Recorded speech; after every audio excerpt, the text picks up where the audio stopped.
حضرت بایزید بستامی ہے یا کس نے کہا ہے، انہوں نے کہا اللہ کے ولیوں سے محبت کرو پھر وہ تم سے محبت کریں۔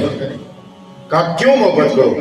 اس لیے کہ اگر اللہ کی مغفرت چاہتے ہو نا تو اللہ کے ولیوں سے محبت کرو۔ پھر جب تم اللہ کے ولی سے محبت کرو گے نا پھر بدلے میں وہ تم سے محبت کرے گا۔ جب تم دونوں میں محبت کی شدت آ جائے گی نا تو اس کے دل پر تیرا نام آ جائے گا۔ یہ میں مریدین اور وابستگان، یہ میرے نہیں، مطلب ہے جو آستانوں سے وابستہ ہے نا اور جو صوفی اور طریقت کے راہ پہ چلنے والے ہیں ان کے لیے میں ایک پیغام دے کے جانا چاہتا ہوں۔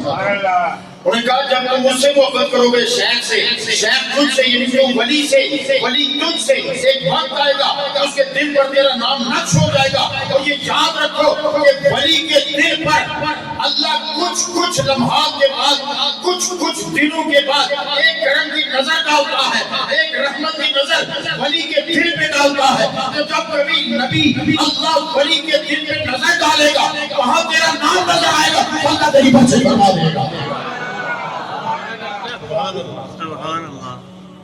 تو حضرات محترم، لیلۃ القدر کیا ہے کہ اس میں قرآن اترا